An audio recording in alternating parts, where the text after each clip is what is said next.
Most people picture Sandringham as a warm royal refuge, the place of Christmas laughter, dogs under the table, and family photographs by the fire. But the house keeps a second reputation, whispered like a warning. In a quiet bedroom, a king takes his last breath while aides watch the clock, and the corridors hold their silence. In a nearby cottage, a hidden boy lives out his short life behind hedges and protocol. And in the same winter air, another king goes to sleep and does not wake. So how did a private estate built for pleasure become a waiting room for endings? A paradise purchased as insurance. The estate was not inherited like a crown. It was bought like a remedy for an anxious family future. In 1862, Queen Victoria scanned the Norfolk countryside, looking for something her eldest son could call his own.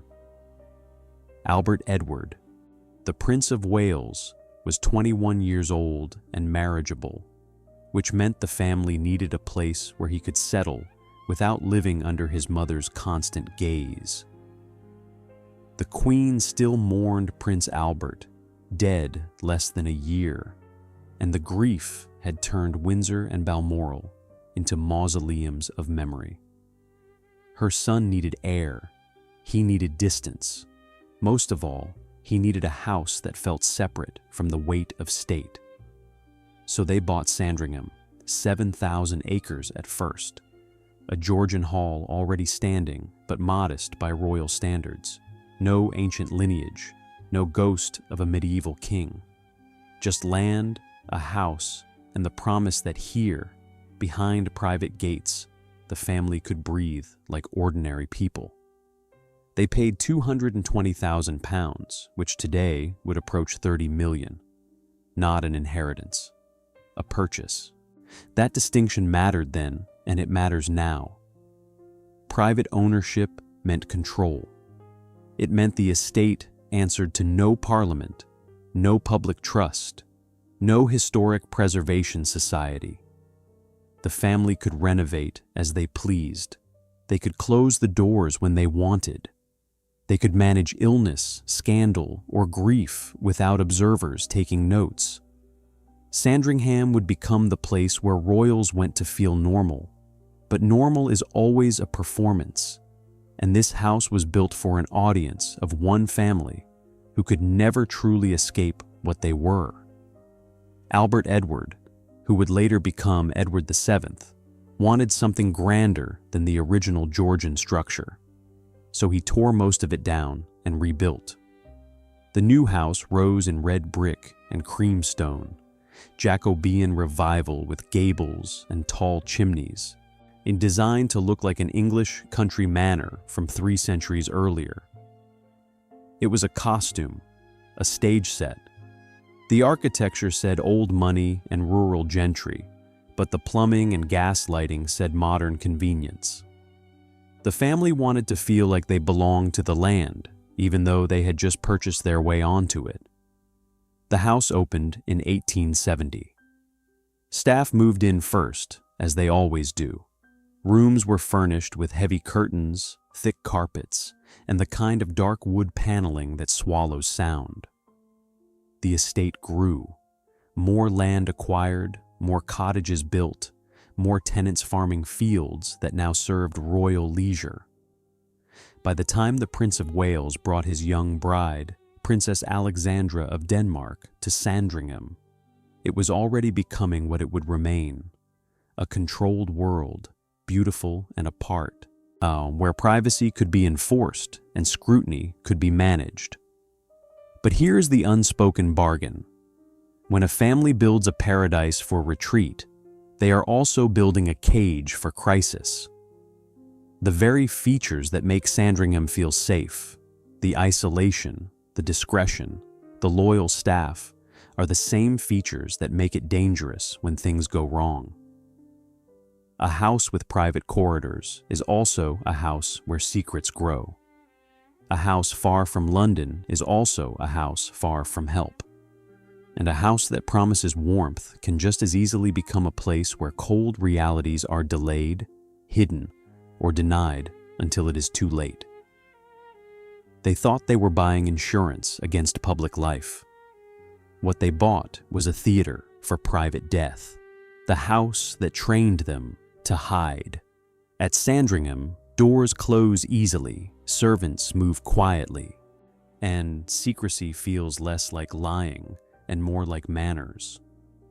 Walk the house as it exists now, and you will see what the family saw then. Hallways that bend, staircases that lead to private wings, service corridors that allow staff to move between floors without ever appearing in the main rooms. The architecture teaches discretion. It teaches people to not see, to not hear, to not ask. Rooms connect in ways that privilege circulation over openness. You can travel from bedroom to dining room to library without ever crossing a space where someone might casually encounter you. This is not accidental. The Edwardian upper class perfected the art of organized invisibility. A house like Sandringham needed 60 or 70 staff to function, but those staff were expected to materialize only when summoned and vanish the moment their task was complete, and fires were lit before anyone woke. Meals appeared without the clatter of preparation. Dirty linens disappeared and returned clean without anyone noticing the labor. The illusion was seamless, and the house itself was designed to maintain that illusion. But that same architecture serves another purpose. It allows illness to be hidden. It allows conflict to be contained. It allows a person to disappear from public view without anyone outside the estate knowing where they have gone. The hedges and gates keep journalists and photographers at a distance, but the hallways and back stairs do the real work. You can move a sick child to a cottage on the grounds, and only a handful of people will ever see him. You can summon doctors to a bedroom, and the household will hear nothing. You can die in one wing while dinner proceeds in another. The estate also carries its share of whispers. Staff over the decades have reported cold spots in certain corridors, footsteps where no one walks, the feeling of being watched in empty rooms. A gamekeeper in the early 20th century claimed to see a figure in old-fashioned dress near the lake, gone when he approached. Housemaids spoke of doors that opened on their own, of shadows that moved against the light. These stories gathered over time, passed from one generation of workers to the next, and they carried a consistent theme. The house remembers. But before you dismiss this as Gothic fantasy, consider the practical reasons these stories take root. Sandringham is old, wood creaks, pipes clang. Drafts move through rooms in unpredictable ways. The estate sits on flat, damp land, and the cold seeps into walls and bones alike. A house this size, maintained by people who work in silence, naturally breeds the feeling of presence. You hear what you do not see. You imagine what you cannot explain.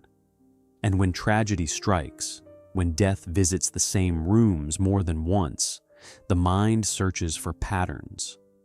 The local people, the ones who lived in the villages surrounding the estate, developed their own relationship with Sandringham. They saw the family arrive each winter. They saw the lights in the windows at Christmas. They also saw the hearses leave. They saw the drawn curtains and the sudden quiet. Rumors spread easily in small communities, and the more the family insisted on privacy, the more people invented explanations for what might be hidden. Some said the house was cursed. Others said it was simply unlucky. A few suggested the family brought their troubles with them, and the house merely witnessed what wealth and power could not prevent. The truth is more subtle. Sandringham did not create the culture of secrecy. The monarchy did, but the house made that secrecy easy. It provided the physical means to turn discretion into disappearance. Doors that locked from the inside, rooms that could be closed off from the rest of the household, an estate large enough that you could live on one side and never see what happened on the other. The family learned to use these features instinctively, the way anyone learns the layout of their home. They learned that Sandringham allowed them to control the narrative, to decide what the public saw and what remained hidden. And in learning that lesson, they also learned to depend on it. The house became the place they went when control was needed most, when scandal threatened, when health declined, when grief demanded privacy. Sandringham was always waiting, ready to close its doors and keep its secrets, ready to be the place where the outside world stopped at the gates and the inner world proceeded, according to rules only the family understood. The question is not whether the house hides things. The question is, who pays the price when hiding becomes the only option? Christmas light, winter shadow. The holiday ritual sells a story of joy, but rituals can also become rehearsals for endurance and decline. Every December, the family returns to Sandringham for Christmas. They have done this for more than a century. The routine is famous now, broadcast in photographs and television specials. The Queen, or now the King, leads the walk to church on Christmas morning. The extended family gathers in the drawing rooms. Presents are opened on Christmas Eve, following the German tradition that Prince Albert introduced. Pheasant shoots happen on Boxing Day. The pattern is so established that deviation would feel like rupture. The public sees continuity. They see tradition preserved against the chaos of modern life. They see a family that, despite its power and wealth, still values the same cozy rituals that ordinary people treasure.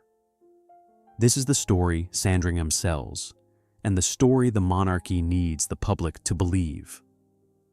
But rituals are double-edged. What looks like stability from the outside can feel like imprisonment from within. The house comes alive each December with the machinery of royal hospitality. Staff numbers swell to over 100. Bedrooms are prepared for family members and guests. Kitchens work around the clock to produce formal meals and casual teas. Security coordinates with local police. The estate church, St. Mary Magdalene, is cleaned and decorated. Every detail is managed, every moment scripted, every potential disruption anticipated and neutralized. The family arrives and the performance begins, but beneath the performance, pressures accumulate. Aging monarchs grow frail in the cold. Family tensions surface when everyone is forced into proximity. The isolation that makes Sandringham feel private also makes it feel confining when you cannot leave.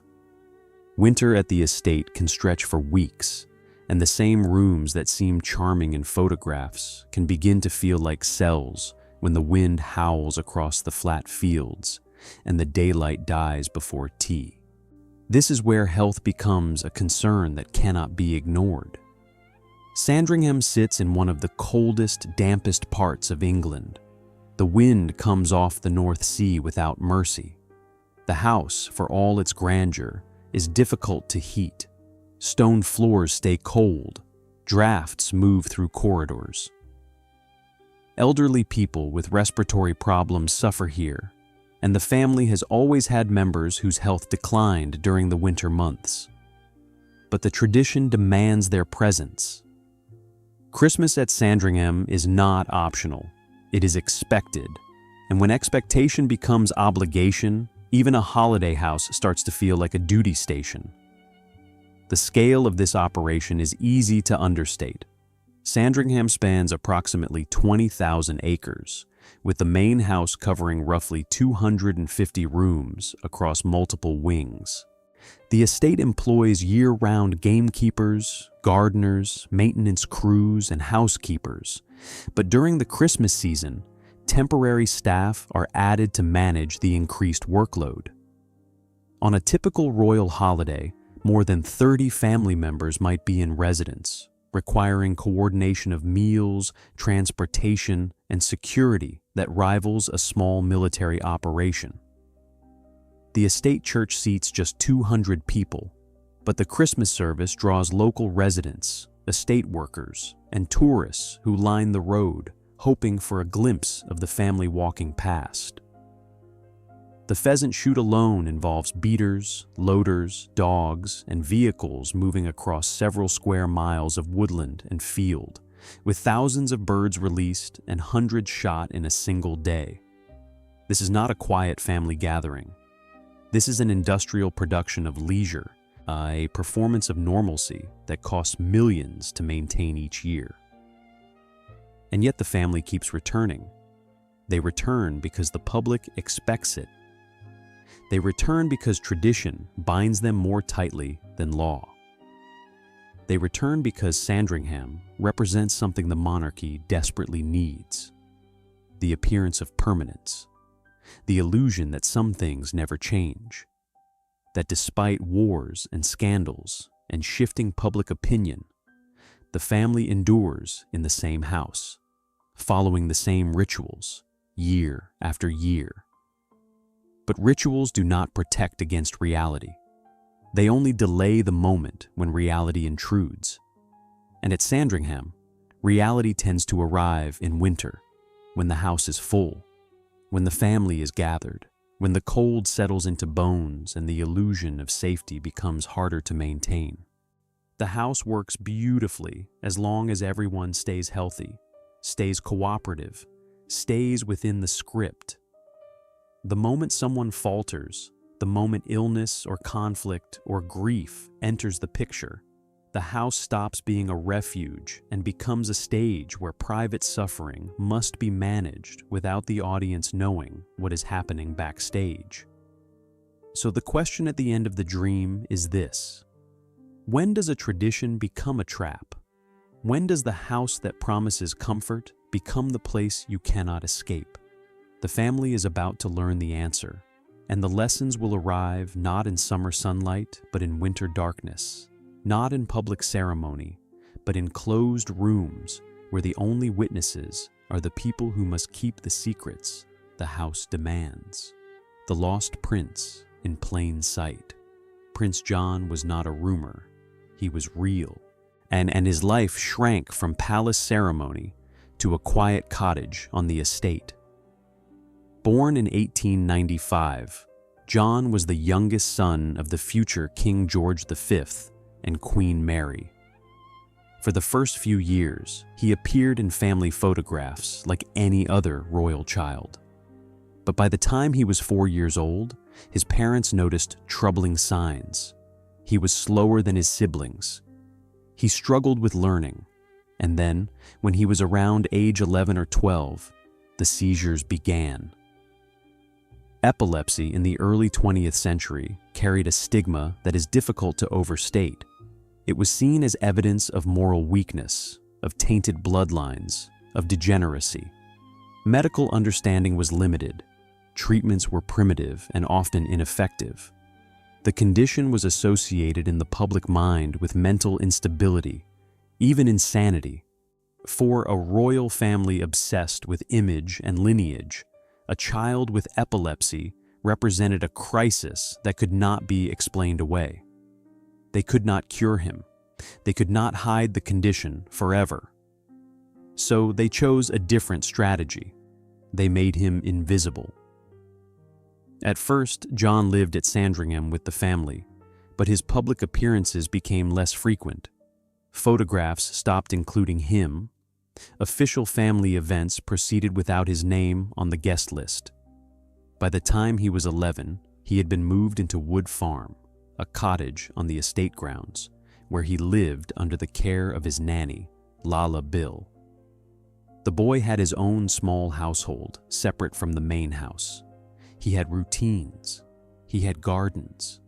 He had space to live a life that would not disturb the carefully managed image of the royal family. The decision was presented as compassionate. John was said to be happier away from the noise and pressure of court life. The cottage was quieter. The seizures, it was said, were less frequent when he was not overstimulated. His nanny loved him and cared for him with devotion. He spent his days playing, reading simple books, and taking walks around the estate, far from prying eyes. On the surface, this looks like kindness, a sick child given a peaceful sanctuary. But look closer, and the picture grows uncomfortable. John was not sent to a cottage because it was medically necessary. He was sent there because his presence was inconvenient. His siblings went to school, attended ceremonies, learned the duties of royalty. John was kept apart. His mother visited occasionally, but not often. His father was busy with the duties of a king in waiting. The boy was provided for materially. He had food and warmth and care, but he was also erased from the family story. Newspapers rarely mentioned him. The public largely forgot he existed. He became a footnote, a sad detail in biographies, the prince no one talked about. Some have framed this as an act of protection. They argue that the family was shielding John from a cruel public that would have mocked or pitied him. They argue that the early 20th century offered no good options for a disabled royal child, and seclusion was the kindest available choice. And perhaps there is truth in that. Perhaps John was safer at Wood Farm than he would have been in the relentless scrutiny of court life. Perhaps his nanny's love was more valuable than his mother's distant affection. Perhaps the estate gave him a kind of peace that palace walls never could. But protection and erasure are not the same thing. The family could have acknowledged his existence while still keeping him out of the public eye. They could have spoken about him with honesty and compassion, using their platform to reduce the stigma around epilepsy rather than reinforcing it through silence. Instead, they chose concealment. They chose to act as if he had never been born, as if the line of succession could proceed without the complication of a child who did not fit the expected mold. Sandringham made that choice possible. The estate was large enough to hide him. The privacy was absolute enough that no one outside the inner circle knew the details of his daily life. John died at Sandringham on January 18th, 1919. He was 13 years old. The cause was listed as a severe seizure. His nanny was with him. The family was not. They were at the main house, going about their routines, and they learned of his death after it happened. The funeral was small and private, held at the estate church. The boy was buried in the local cemetery, not in a royal vault, and the public reaction was muted because most people had forgotten he existed. The eerie layer entered the story later. Some staff members at Sandringham claimed to feel a lingering sadness in certain parts of the estate, particularly near Wood Farm. They spoke of a child's presence, never threatening but always sorrowful, as if John's short life had left an impression on the land itself. Others dismissed this as sentimentality, the human tendency to project emotion onto empty spaces. But the story persisted, woven into the broader narrative that Sandringham was a place where the family hid its pain and the house remembered what was buried. The grounded explanation is simpler and perhaps sadder.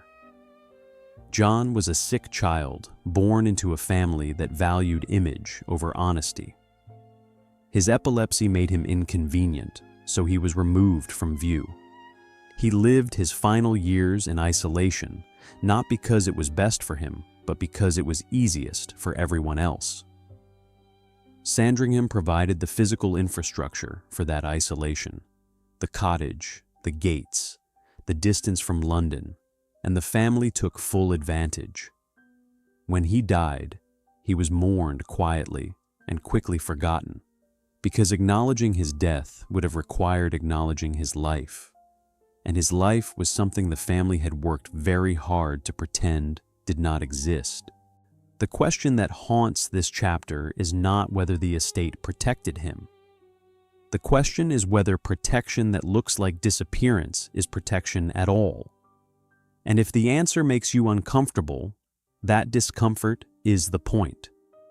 Sandringham did not kill Prince John, but it gave the family a place to make him vanish, and that vanishing set a precedent. The house could absorb inconvenient truths. It could keep secrets that would damage the monarchy. It could take a living, breathing child and turn him into a ghost before he even died. When the bedroom became a stateroom, in the final days of George V, Sandringham stops being a home and becomes a monitored site of national consequence. By January 1936, the king was 70 years old and failing. His health had been fragile for years. Bronchitis, heart trouble, a lung infection that never fully cleared. He smoked heavily, as men of his generation did.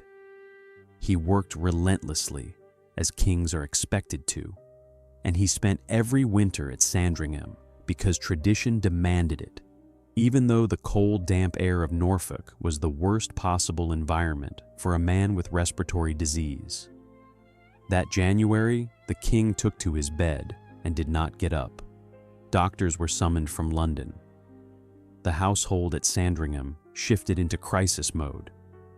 The bedroom where the king lay became the most important room in England, a place where every breath was monitored, every change in condition reported, and the line between life and death grew thinner with each passing hour. The family gathered, the government waited. The public knew something was wrong, but the details were carefully controlled. This is where the house reveals its dual nature. On one side, Sandringham was a private estate, a family home where the king could die in peace without cameras and reporters at the window. On the other side, it was a command center, connected by telephone to Downing Street, Buckingham Palace, and the global apparatus of empire. The bedroom door was closed, but information moved constantly across that threshold. Doctors entered and left. Aides carried messages. The Archbishop of Canterbury arrived to offer spiritual comfort, and in the hallway outside, people waited for the news that would change the kingdom. The king's physician, Lord Dawson of Penn, controlled the narrative with precision. He issued bulletins that told the public just enough to prepare them for the inevitable without causing panic. The wording was careful, clinical, designed to convey seriousness without specificity. The king's condition was grave. His strength was diminishing. The end was approaching. Each bulletin bought time, managed expectations, and maintained the illusion that everything was unfolding naturally and with dignity. But the truth was more complicated. Years later, Dawson's notes revealed that he had hastened the king's death. On the evening of January 20th, with the king drifting in and out of consciousness, Dawson made a decision. He administered a lethal dose of morphine and cocaine, not to relieve pain, but to control the timing of death. He wanted the king to die late in the evening, so the announcement could appear in the morning edition of the Times, the respectable paper of record, rather than in the sensationalist evening tabloids. He wanted the death to feel stately, planned, dignified. So he ended the king's life on a schedule that suited the image of monarchy. This is the moral center of the story, and it is deeply uncomfortable. Dawson did not act alone. He consulted with the family. He consulted with officials. The decision was made collectively in that closed bedroom at Sandringham, far from any oversight or accountability. And the house enabled it. The privacy that made Sandringham feel safe also made it possible to manage a king's death like a public relations event. No one outside the inner circle knew what had happened. No one could question the choices being made behind that door. The estate's isolation became a license for control. The king died just before midnight on January 20th. The announcement was carefully timed. The press received the news in time for morning editions. The phrase used in the bulletin was simple and final.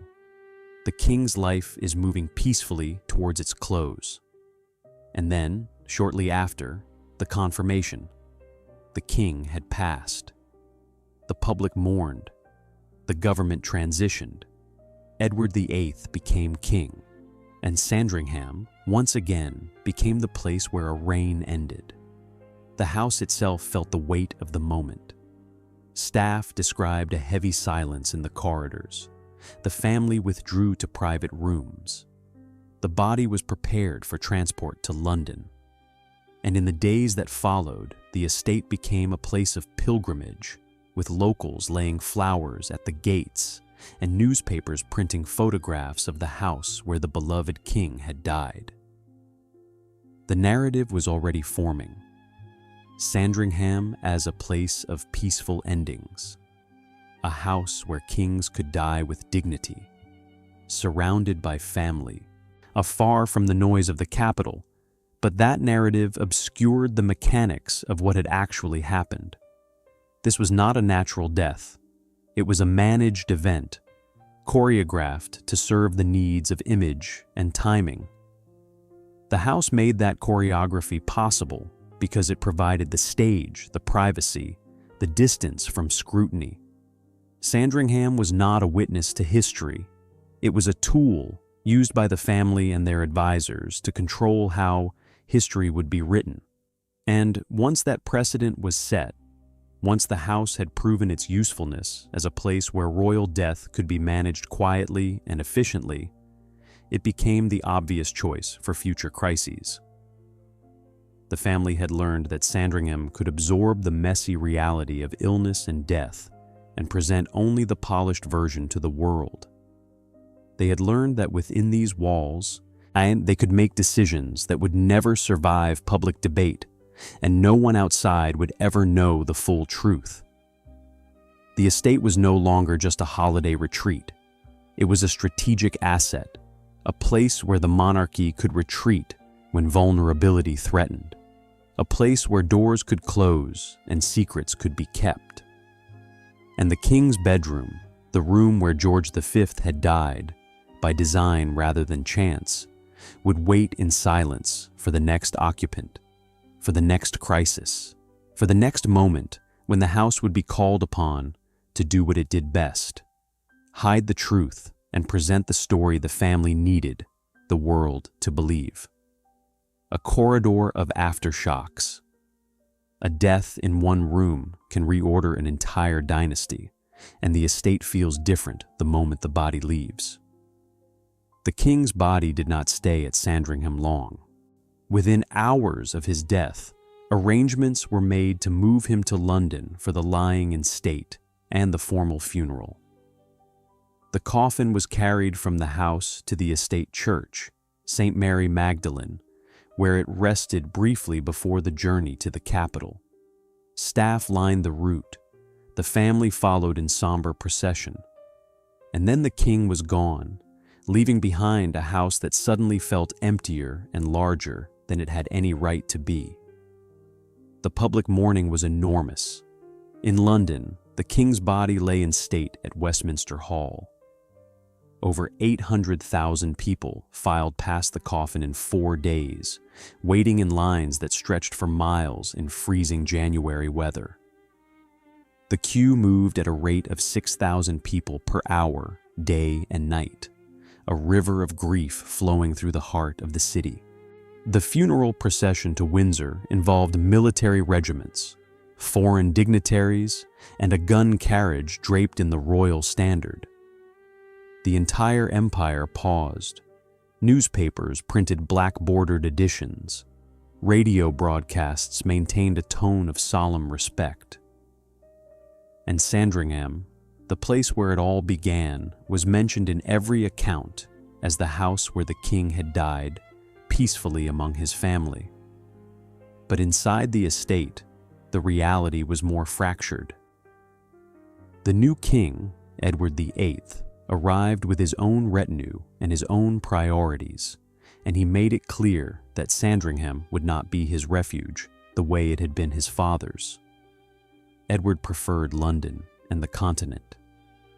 He had little interest in the rural rituals that had defined his father's reign, and he carried with him the scandal that would, within the year, enforce his abdication, his relationship with Wallis Simpson, an American divorcee who could never be queen.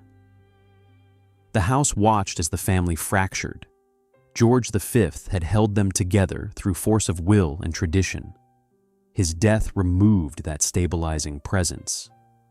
Edward's disinterest in duty, his obsession with a woman the establishment would never accept, his willingness to prioritize personal happiness over constitutional responsibility, all of these tensions exploded in the months following his father's death. And Sandringham became a symbol of the old order, the world Edward was trying to leave behind. The estate staff, many of whom had served for decades, found themselves caught in the transition. They had known the old king. They had managed his routines and his preferences.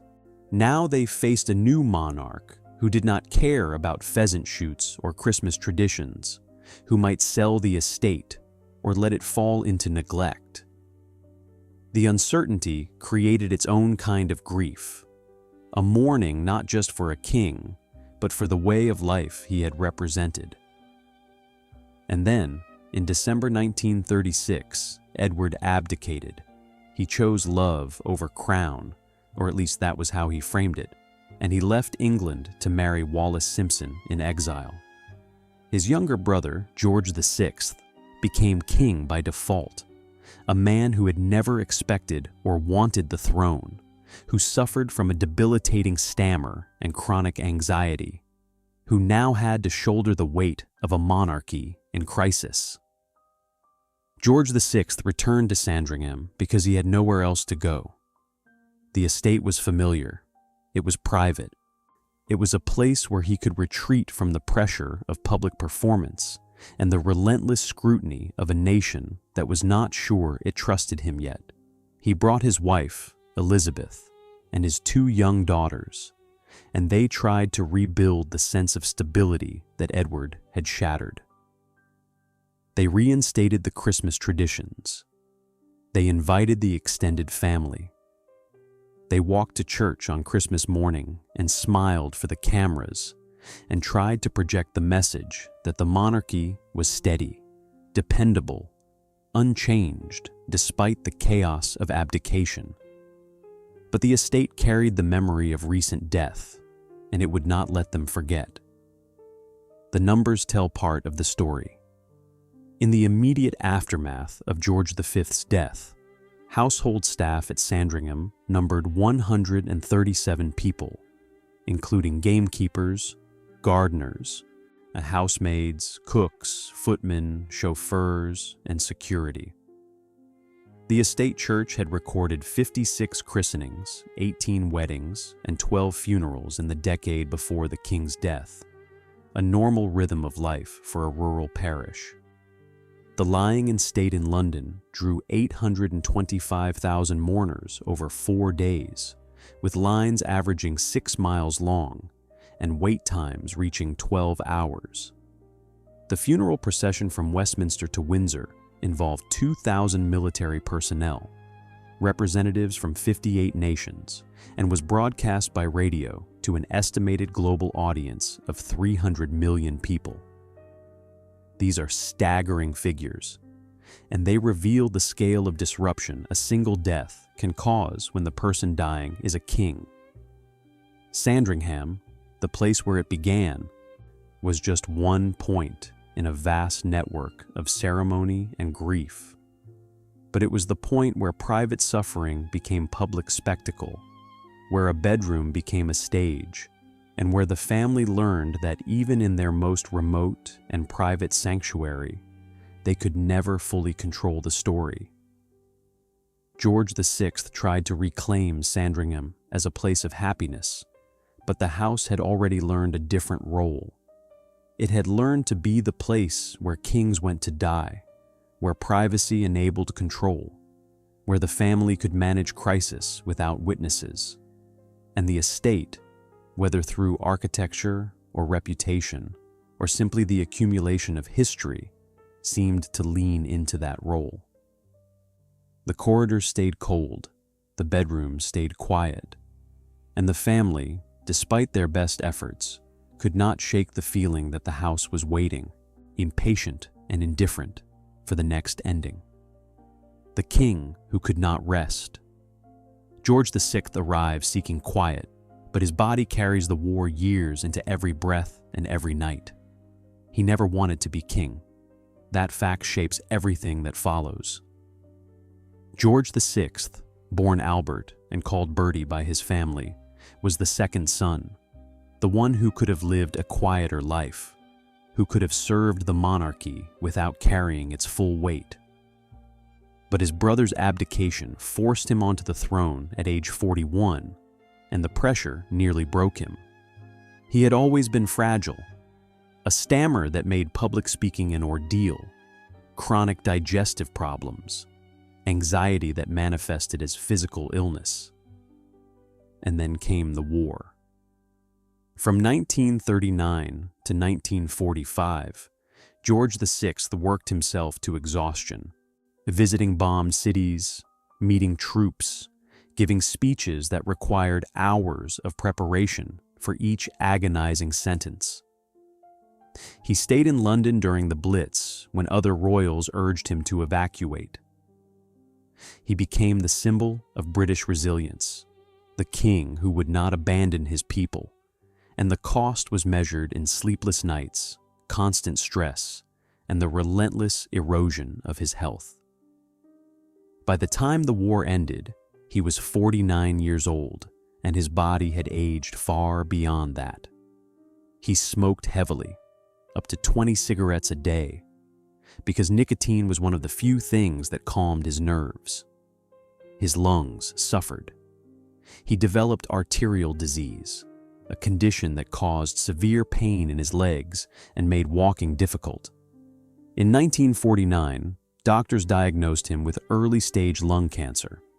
They did not use that term publicly, but they knew, and the king knew, that his time was limited. Sandringham became his refuge again. He returned to the estate each winter, seeking the peace that London could never provide. But peace is not the same as healing, and the house could not undo the damage already done. The king spent his days managing pain, trying to rest, trying to salvage enough strength to fulfill the duties that never stopped accumulating. He still had to attend meetings. He still had to read state papers. He still had to present the image of a monarch in control, even as his body betrayed him at every turn. The family knew he was dying. The doctors knew. The inner circle of aides and advisors knew. But the public was told very little. Bulletins were issued when his condition worsened, framed in vague language that suggested temporary illness rather than terminal decline. The strategy was the same one used for his father: control the narrative, manage expectations, and delay the full truth until the moment it could no longer be avoided. Sandringham made that strategy possible because it kept the king out of public view. Journalists could not see him struggle to breathe. Cameras could not capture the pain in his face. The estate's privacy was a shield, and the family used it the way they had learned to use it, as a tool for image management. In January 1952, the king was well enough to participate in a shooting party at Sandringham. He spent the day outside in the cold, walking the fields, handling his gun, trying to prove to himself and everyone watching that he was still capable. Photographs from that day show him smiling, but those who were there remembered differently. They remembered a man who moved slowly, who tired easily, who seemed to be fighting just to stay upright. The shoot was a performance, one last attempt to inhabit the role of the country gentleman king, and it exhausted him. That night, he went to bed early. His valet helped him undress. He read for a while, as he often did, trying to quiet his mind enough to sleep. And then, sometime in the early hours of February 6th, his heart stopped. He died in his sleep, alone in his bedroom at Sandringham, far from the noise and demands of the capital, finally granted the rest he had been chasing for years. The paranormal claims attached to this death are quieter than those around his father or Prince John. There are no dramatic stories of ghostly visitations or unexplained phenomena. But staff members in the years that followed spoke of a lingering heaviness in the king's bedroom. They described a feeling of sadness, not fear, as if the room held the memory of a man who had suffered too long and died too young. Some said they avoided that room when possible, not because it felt haunted, but because it felt too sad, too weighted with the knowledge of what had happened there. The grounded explanation is medical and straightforward. The king had been dying for years. His lungs were damaged by decades of smoking and stress. His heart was weakened by arterial disease. The shooting party was a final strain on a body that had nothing left to give. He went to sleep because he was exhausted, and his heart failed because it had been failing for a long time. Sandringham did not kill him. Illness and a lifetime of duty killed him. The house was simply the place where his body finally gave out. But the pattern is harder to dismiss. This is now the second king to die at Sandringham within 16 years. The estate is becoming known not for Christmas cheer, but for royal death. And the family, despite their attempts to maintain the tradition of winter retreats, cannot ignore the fact that their sanctuary is also their graveyard. The house does not change. The routines do not change. But the meaning changes with each death, and by 1952, Sandringham has earned a reputation it will never fully escape. The king who could not rest finally found rest in the one place that promised privacy and control. But the cost of that rest was the confirmation of a pattern, and the pattern was becoming a story, and the story was becoming a curse in the public imagination. Sandringham was no longer just a house. It was a symbol of royal endings, a place where the promise of comfort turned into the inevitability of decline, and where the family's need for privacy collided with the inescapable reality that death does not respect gates or traditions, or the carefully managed narratives of empire. Hyde Park, corner at Sandringham. At dawn, one coded phrase travels from an estate bedroom to a government that must not panic. The valet discovered the body at 7:30 in the morning. He had entered the king's bedroom to prepare the morning routine, tea and newspapers, and the small rituals that marked the beginning of a royal day. But the king was not moving. He was not breathing. And the valet, in the terrible clarity that comes with shock, understood immediately that something irreversible had happened. He did not shout. He did not run. He followed protocol. He closed the door quietly. He found the king's private secretary. He delivered the news in a low voice, the way servants are trained to deliver bad news in aristocratic households. And then the machinery of succession began to move, slowly at first, then with gathering speed as the reality of the situation spread from person to person and room to room. The first phone call was made at 8:05 in the morning. The private secretary contacted the royal physician, who was staying elsewhere on the estate. The doctor arrived within minutes, confirmed the death, and made the official pronouncement. The king was dead. The next call went to the Queen Mother and Princess Margaret, who were also at Sandringham. They were told privately, away from staff, and they took the news with the composed dignity that royalty practices for a lifetime. But the most critical phone call was the one to London.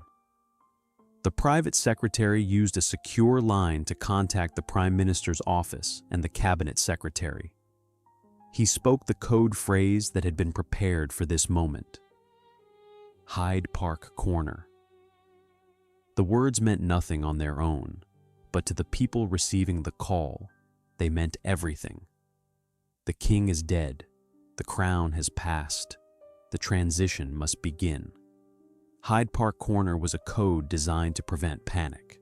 If the private secretary had said directly, over a potentially insecure phone line, that the king had died, the news could have leaked before the government was ready to manage it. Stock markets could have reacted. Rumors could have spread. Chaos could have taken hold in the hours before an official announcement. The code bought time, a few precious hours to inform the necessary people, to prepare the statements, and to ensure that when the news became public, it would be controlled and authoritative. At that moment, Princess Elizabeth was in Kenya. She and her husband, Prince Philip, were on a royal tour representing the king, who had been too ill to travel. They were staying at a remote lodge called Treetops, built in the branches of a giant fig tree, watching wildlife and taking photographs. Elizabeth had gone to bed as a princess. She woke as a queen, though she did not yet know it. The challenge was getting the news to her. Kenya was 6 hours ahead of London in time zones, but communication in 1952 was far slower than it is today. There were no mobile phones, no instant messaging.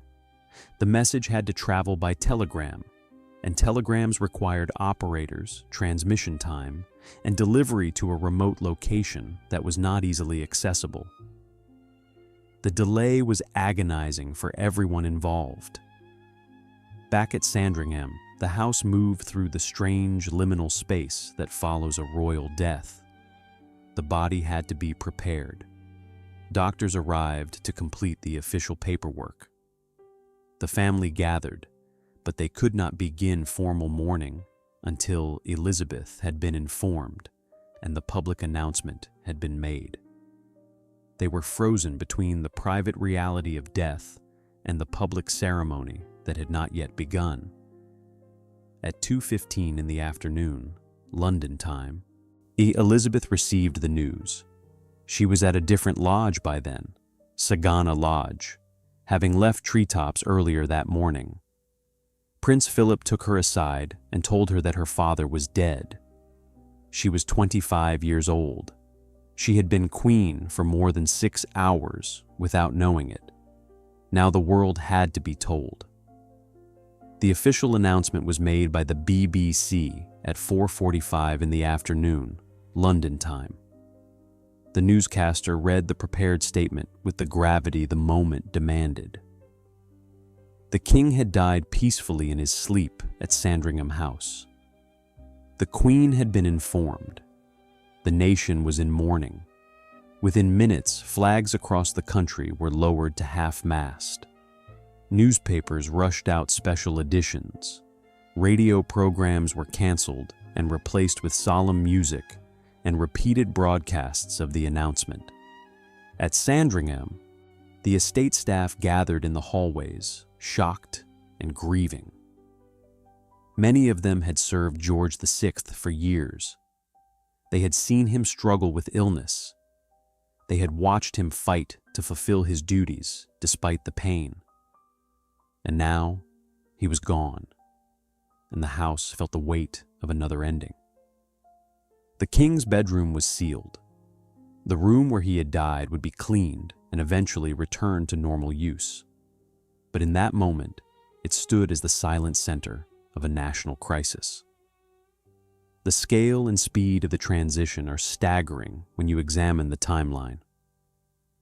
At 7:30 in the morning, a valet finds the king dead. At 8:05, the first phone call is made. At 8:15, the royal physician confirms the death. At 8:30, the coded message Hyde Park Corner reaches Downing Street. At 900 hours, government officials begin coordinating the succession protocols. At 2:15 in the afternoon, Kenya time, 11:15 London time, Princess Elizabeth learns she is queen. At 4:45 in the afternoon, the BBC announces the king's death to the nation. In 9 hours and 15 minutes, the crown passes, a government transitions, and an empire learns it has a new monarch. Sandringham, a private estate in rural Norfolk, becomes the origin point for a sequence of events that ripples across 60 nations and affects hundreds of millions of people. The distance from the king's bedroom to Buckingham Palace is 110 miles. The distance from Sandringham to Sagana Lodge in Kenya is over 4,000 miles. Yet the death of one man in one room sets in motion a choreographed response that spans continents, involving embassies, military installations, governments, media outlets, and millions of ordinary people who stop their daily routines to absorb the news. This is the power of monarchy made visible, not in ceremony or spectacle, but in the invisible lines of communication and authority that connect a country house bedroom to the machinery of state. The emotional pivot comes not in the grand announcements, but in the small, private moments. Elizabeth flying home from Kenya, knowing she will never again be the person she was when she left. The Queen Mother standing in the drawing room at Sandringham, suddenly a widow, suddenly secondary, suddenly unsure of her role in a monarchy that has moved past her. Princess Margaret, younger and untested, watching her sister become the center of gravity for an entire nation. And the house itself, silent and patient, having once again served its purpose, to provide the stage where a reign could end quietly, privately, and under control. Sandringham did not choose this role, but it has perfected it. And now, with 2 kings dead within 16 years, the estate is no longer just a house. It is a symbol, a place name that carries weight and meaning far beyond its physical boundaries. When people hear Sandringham, they no longer think only of Christmas. They think of endings. And the family, whether they admit it or not, has learned to associate the house with loss, the estate that would not let go. After the second king dies there, the question is no longer what happened, but why it keeps happening here. By 1952, the pattern is undeniable. Prince John dies at Sandringham in 1919. George V dies at Sandringham in 1936. George VI dies at Sandringham in 1952. 3 deaths in 3 decades, all on the same estate, all involving members of the immediate royal family. The numbers alone do not prove a curse, but they are enough to feed one. The public begins to talk.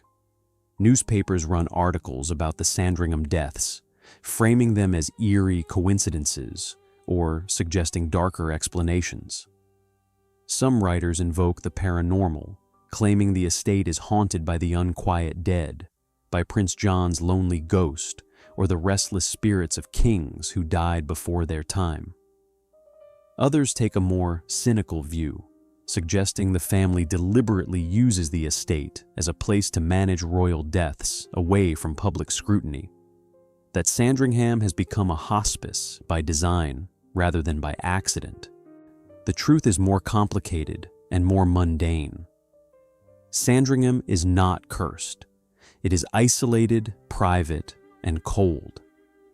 It is a place the family goes to in winter, the season when elderly people with respiratory and heart conditions are most vulnerable. It is a house far from London hospitals, where medical emergencies take longer to address. And it is a location the monarchy has learned to use strategically, a place where doors can close and information can be controlled until the family is ready to release it. Consider the structural factors. The estate sits in one of the coldest, flattest regions of England, with winds that come off the North Sea without obstruction. The house, for all its grandeur, is poorly insulated by modern standards. Heating systems were added piecemeal over decades, and certain rooms, particularly the older wings, remain drafty and difficult to warm. The family arrives in December and often stays through January and February, the coldest months of the year. They bring with them elderly relatives, including monarchs who are often in declining health. The combination of cold weather, old buildings, and sick people creates predictable outcomes. Then there is the isolation. Sandringham is 26 miles from the nearest major hospital. Ambulances take time to arrive. Specialists have to travel from London. In an emergency, the delay can be fatal, and for a family that values privacy above almost everything else, the temptation to manage a crisis in-house rather than risk public exposure is enormous. Doctors are brought to the estate. Decisions are made behind closed doors, and by the time the public learns what has happened, the narrative is already set, the story already polished, the messy details already buried. This is not a conspiracy. It is institutional habit. The monarchy has always controlled information. It has always managed how it is perceived. Sandringham, with its gates and hedges and loyal staff, is the perfect tool for that control. The estate allows the family to delay bad news, to stage announcements, to ensure that when death comes, it is presented to the public as dignified and peaceful, even if the reality was more complicated. The paranormal claims persist because people need explanations that feel larger than logistics. A curse is more satisfying than a drafty house. A haunted bedroom is more compelling than poor medical access. The stories feed on each other, accumulating over decades, because until the estate itself becomes a character in the national imagination, a place with agency and intent, a house that somehow wants or needs royal death to sustain its reputation. But strip away the Gothic overlay and what remains is simpler. Sandringham is a private estate where an aging family spends the coldest part of the year. Illness, already present, worsens in the cold. Medical intervention, delayed by distance, arrives too late.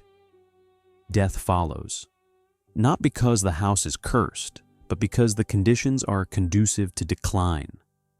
And the family, trained for generations to prioritize image over transparency, uses the estate's privacy to manage each death the way they manage everything else, quietly, carefully, and with minimal public input. The eerie reputation, then, is not supernatural, it is structural. Yet the house is not haunted by ghosts. It is haunted by choices, by the decision to value seclusion over accessibility, by the habit of hiding illness until it becomes death, by the preference for managing tragedy in private rather than risking the chaos of public knowledge. Sandringham has become a trap not because it is evil, but because it is useful, and the family has learned to rely on that usefulness even as it costs them more with each passing generation. By the time George VI dies in 1952, the estate's reputation is set. It is no longer just a holiday house. It is the place where kings go to die. And once that story takes hold, it becomes self-fulfilling. The family continues to return because tradition demands it. The public continues to watch because the pattern is impossible to ignore. And the house itself, indifferent to both love and loss, continues to serve the role it has been given. The last private refuge for a family that has run out of places to hide. The breaking point is this: Sandringham has become both sanctuary and trap, a place the family needs but can no longer fully control. The estate offers privacy, but that privacy now feels like confinement. It offers tradition, but that tradition now feels like obligation. And it offers seclusion, but that seclusion has turned into a waiting room, a place where the family goes not to rest, but to prepare for endings they know are coming but cannot prevent. So the question at the end of Act 3 is not whether the house is cursed. The question is whether the family can ever escape the story Sandringham has written for them, or whether they are now permanently bound to a place that has learned, over and over, how to turn warmth into silence, comfort into confinement, and holiday cheer into winter shadow. A private estate with public power. Sandringham is not just historic, it is owned, and that ownership changes how the family uses it when crisis comes. Most people assume royal residences belong to the state. Buckingham Palace, Windsor Castle, the Tower of London. These are held in trust for the nation, properties that no individual monarch can sell or alter without approval. But Sandringham is different. It is privately owned, purchased in 1862 with money from the Duchy of Cornwall, and passed down through the royal family as personal property. The distinction matters enormously. Private ownership means control. It means the family can close the gates whenever they choose. It means they can refuse public access, deny planning permission to neighboring developments, and manage the estate according to their own preferences without answering to Parliament or heritage organizations. It means that what happens at Sandringham stays at Sandringham, unless the family decides otherwise.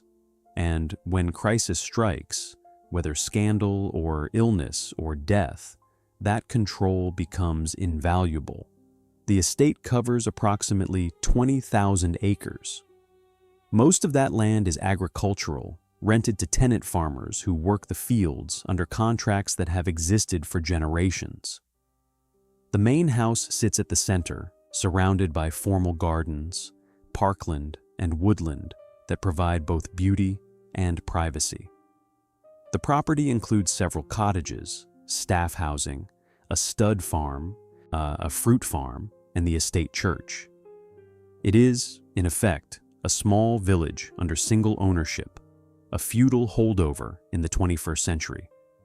Financially, the estate is self-sustaining. Revenue comes from agricultural rents, timber sales, and, in recent decades, tourism. The house and gardens are open to the public when the family is not in residence, typically from April to October. Visitors pay an entrance fee to tour selected rooms, walk the gardens, and visit the museum that displays royal memorabilia. The income from tourism helps offset the enormous cost of maintaining a property this size. Heating bills alone run into the hundreds of thousands of pounds per year. Staff salaries, repairs, groundskeeping, security, all of it adds up to an operation that costs millions annually. But the family does not open the entire house. The private quarters remain closed. The bedrooms where kings died are not on the tour route. The corridors where Prince John walked are not photographed.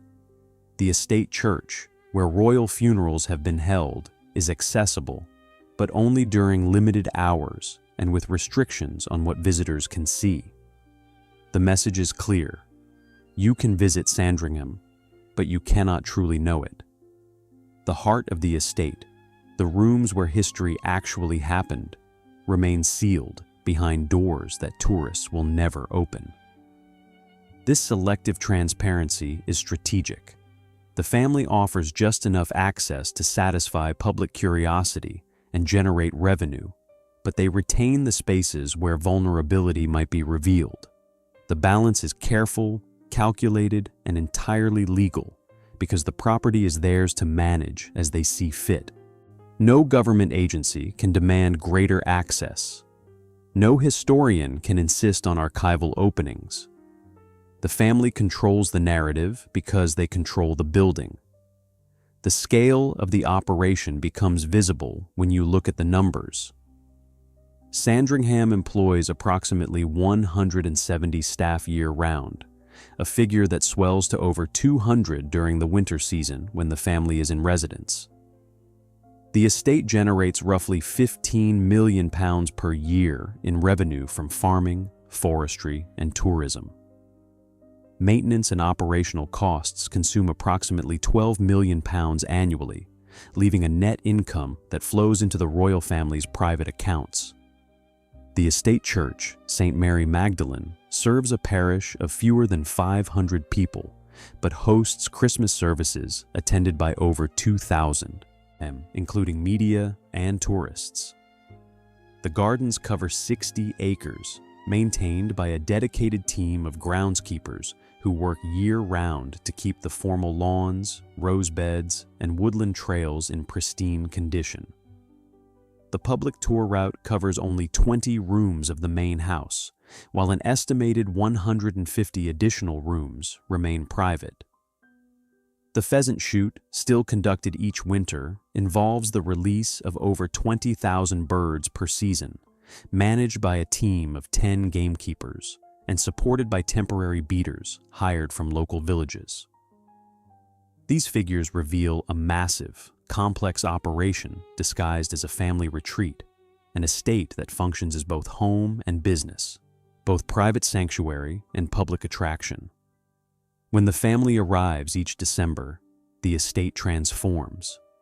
Public tours stop, gates close, a security increases.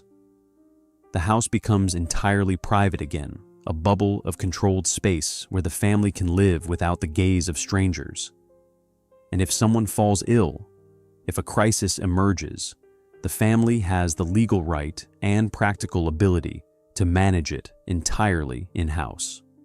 Doctors can be summoned, rooms can be sealed, information can be restricted, and no one outside the estate has any standing to demand transparency. This is the power that private ownership provides, and it is a power the monarchy has used repeatedly. When Prince John was moved to Wood Farm, the public had no right to know. When George V died, the family controlled every detail of the announcement. When George VI died, the same protocols applied. Sandringham's status as private property enabled the family to manage tragedy on their terms, and that pattern has not changed. But private ownership also creates a burden.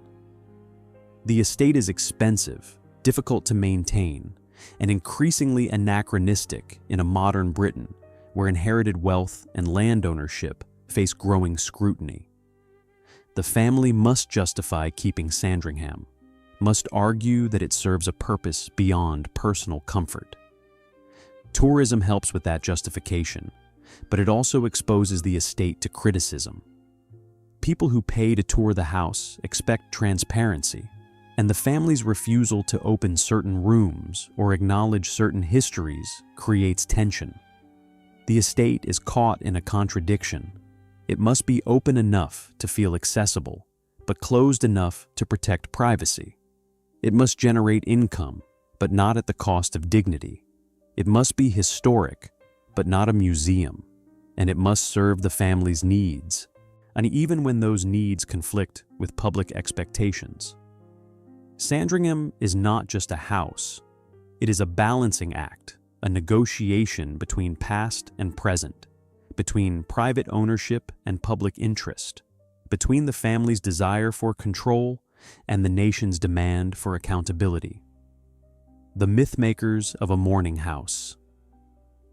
The public wants a simple story, so the house becomes a character, then a villain, then a warning whispered at Christmas. Stories need villains. When tragedy repeats, people search for a single cause, a unifying explanation that makes the pattern feel intentional rather than random. Sandringham, by virtue of being the location where multiple royal deaths occurred, became that explanation. The house is cursed. The house is unlucky. The house demands sacrifice. And these are the stories people tell because they are easier to grasp than the messy truth of illness, aging, and institutional habit. The media amplified the myth. Newspapers in the mid-20th century, particularly the tabloids, loved the Gothic angle. They ran headlines about the haunted halls of Sandringham, the rooms where kings died, the ghost of Prince John wandering the grounds. Some articles were playful, written with a wink and a nudge, designed to entertain rather than inform.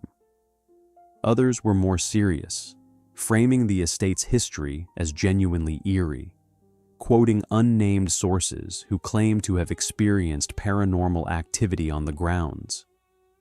Television picked up the thread. Documentaries about royal history invariably included segments on Sandringham, often framed around the deaths rather than the happier moments. And the visuals were compelling. Sweeping shots of the house in winter, fog rolling across the fields, the camera lingering on windows as if something might appear behind the glass. The narration leaned into the atmosphere, describing the estate in ominous tones, emphasizing the cold and the isolation, and the sense that something about the place felt wrong. The paranormal tourism industry took notice. Ghost hunting groups began requesting access to the estate, hoping to investigate claims of hauntings. The family always refused, but the refusal itself fed the myth. Why would they deny access if there was nothing to hide?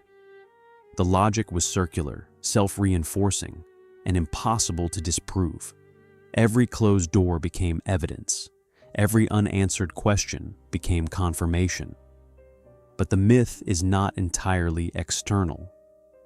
The family contributed to it, perhaps unintentionally, by refusing to talk openly about what happened at Sandringham. They maintained the culture of privacy that had always defined royal life. But in doing so, they left a vacuum where speculation could thrive. If they had been transparent about Prince John's epilepsy, about the medical decisions made during George V's final hours, about the circumstances of George VI's death, the public might have understood the pattern as tragic but explicable. Instead, the silence allowed people to invent their own explanations, and those explanations leaned toward the supernatural because mystery is more compelling than medicine.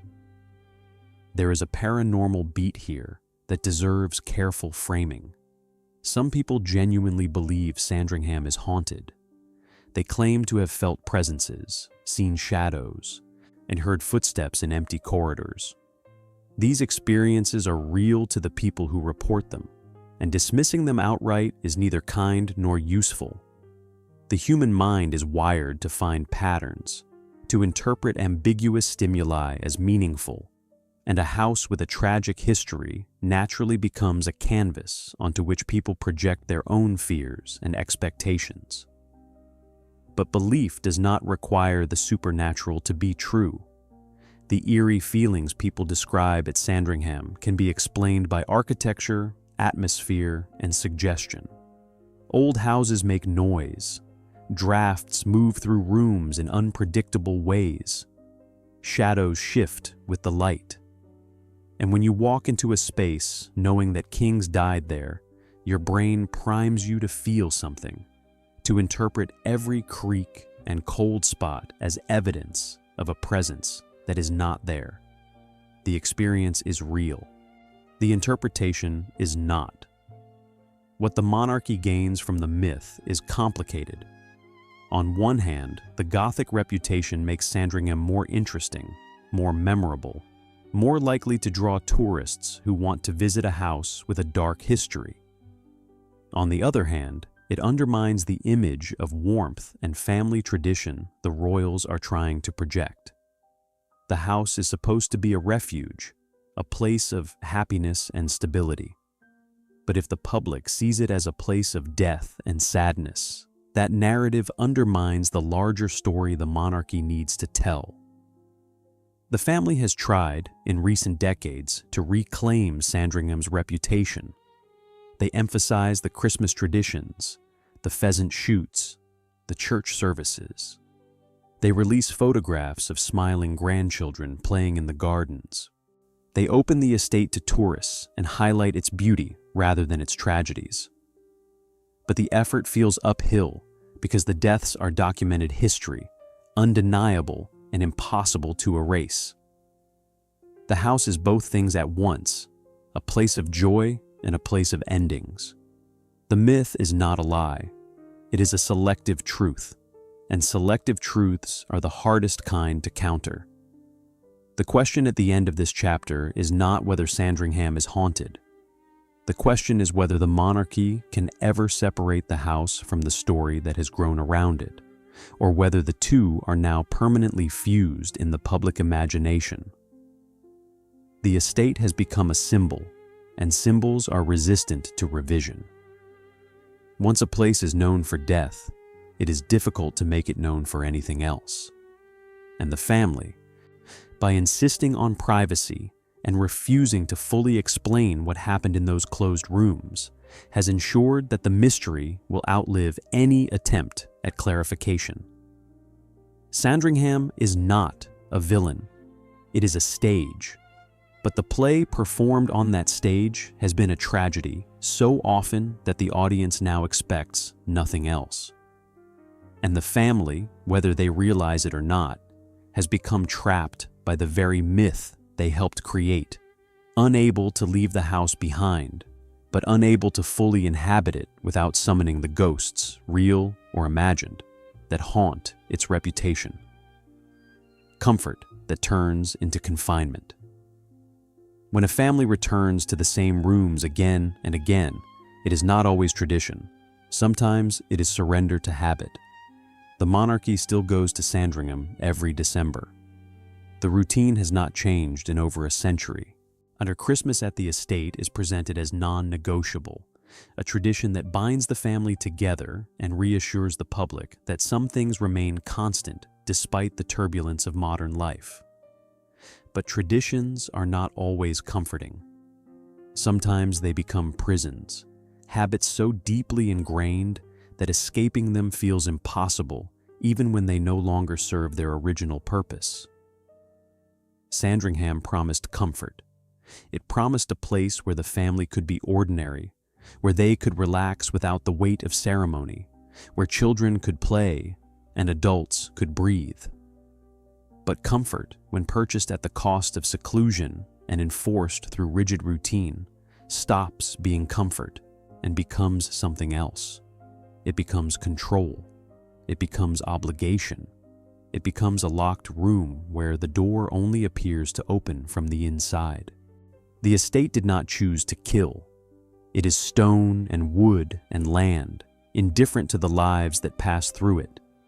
But its architecture, its isolation, its culture of silence, all of these enabled the family to make choices that prioritized image over transparency, control over honesty, privacy over connection. When Prince John was hidden, the house provided the cottage. When George V died, the house provided the sealed bedroom. When George VI died, the house provided the distance from scrutiny. Sandringham did not cause these tragedies, but it made them easier to manage in ways that served the monarchy's needs, rather than the needs of the individuals suffering. The pattern is not supernatural, it is systemic.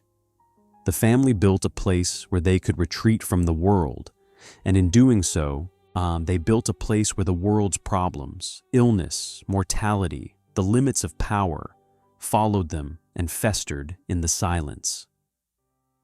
The estate's beauty became a distraction from the reality that no amount of wealth or privacy can prevent aging, disease, or death. The rituals became rehearsals for endurance rather than celebrations of joy. And the house itself became a symbol not of royal permanence, but of royal vulnerability, a reminder that even kings die, and often they die in the places they thought would keep them safe. There is a deep irony here. The family bought Sandringham to escape the burdens of monarchy, to create a space where they could be human rather than symbols.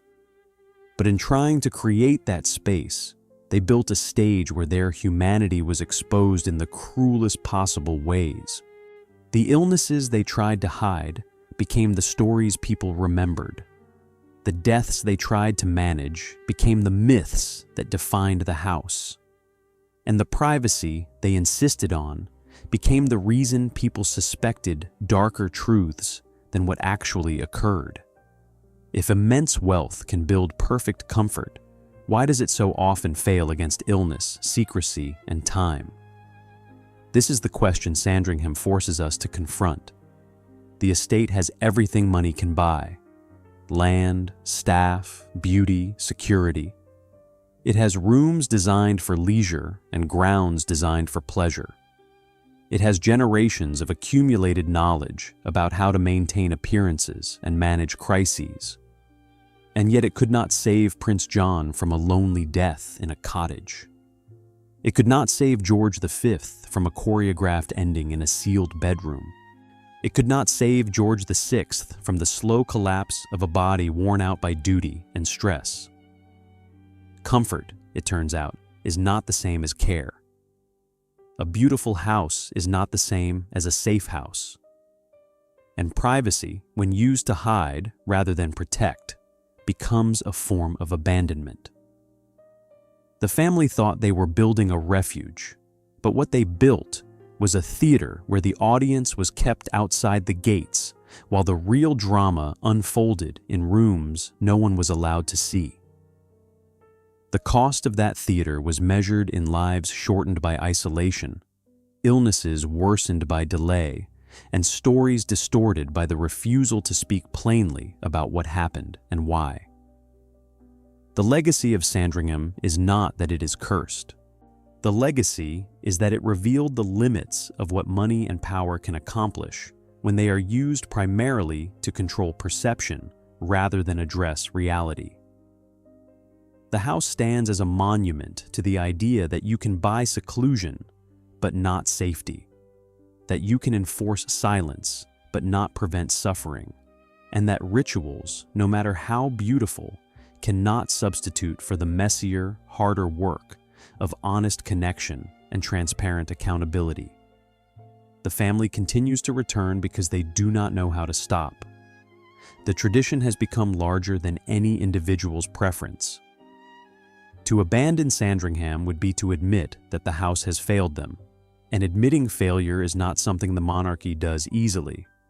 So they go back each December, walking the same halls, lighting the same fires, attending the same church services, and pretending that the house is still what it was supposed to be, a place of warmth and family and uncomplicated joy.